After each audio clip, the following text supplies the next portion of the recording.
What can you tell me that you guys have in plan for your panel today for Hall H? Well, between Michelle and I'm sure. I'm planning on not talking. As is the rest of the panel, because we're there with Milla and Michelle. We're just going to do our little They're just going to entertain everybody. And the rest of us will just sit back. Maybe we'll have time to play a clip from the movie, but I very much doubt it. Because fans love this series. I mean, I'm sure they're dying to see more clips.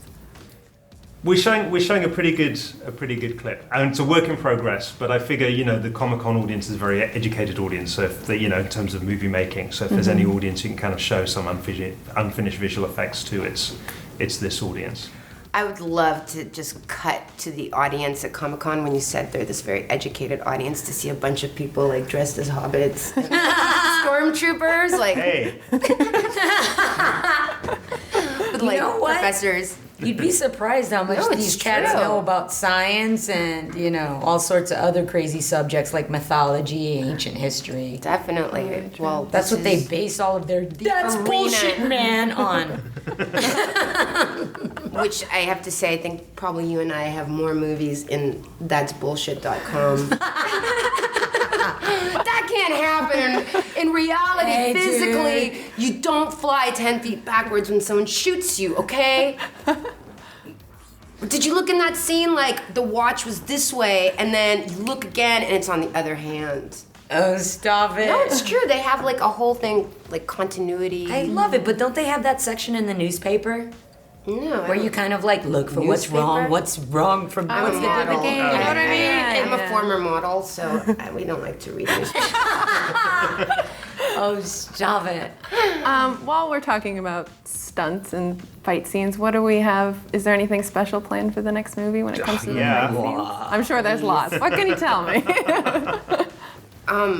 There's a huge fight between Milla and Michelle, obviously, and there's a huge fight between Milla and Sienna Guillory, who plays Jill Valentine, which is something I think fans have been waiting for a long time. And then there's a lot of random fighting with zombies and stuff. Yes, and there's a pretty epic car chase through Red Square in Moscow, which is that the we took. thing? Yeah, That's so cool. we decided. I always looked at, because I love car chases and I love zombies, and I thought it'd be great to combine the two. And I looked at all the my favorite car chases, and I thought, why has no one ever done a car chase with the Rolls Royce? Because the Rolls Royce Phantom is such an iconic car. Right. It's an iconic car.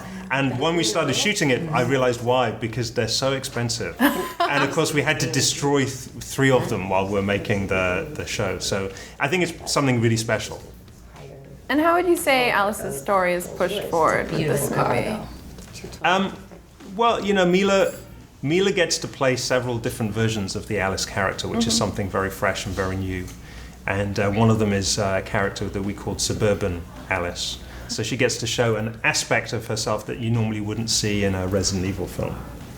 Yeah, it was really funny because at first the costumes that we had for Suburban Alice were hilarious. We had like the pink 50s dress with polka dots, and then It was like we were making an episode of Mad Men. yeah, it was But with kind zombies. of ridiculous. And I so, kind of got the Stepford vibes by Yeah. that. Yeah, it's a little kind of Desperate then- Housewives, Stepford Wives now. I have to say, like when we Big actually difference put there. Yeah. When we put the outfit together, I felt it was actually reminded me very much of the first Poltergeist. That's what I was going for. Ooh, Right? Like with the plaid shirt and the jeans and the kind of What's like the famous saying from Poltergeist? we're here. Well, also the housing estate we shot on was very kind of Poltergeist. Yeah. It was very upscale, tract homes, but very nice and almost kind of too perfect. We found this housing estate that really felt very unreal because even the grass was so perfect it looked like it was made out of plastic. I hate when you put freaking zombies in a house because then it feels so real that, you know what I mean? I'm one of those that stopped watching horror movies after The Exorcist. So, like, you know what I mean? When I see anything sci-fi too close to reality, it just... I think that's what's so great too, is that we haven't really taken Resident Evil into that mode yet, which was to really tear Kind of apart. 5 movies in, and this is really the first time we have a scene that's set in the kind of, in quotes, real world. Raccoon City! Which is really fresh and exciting.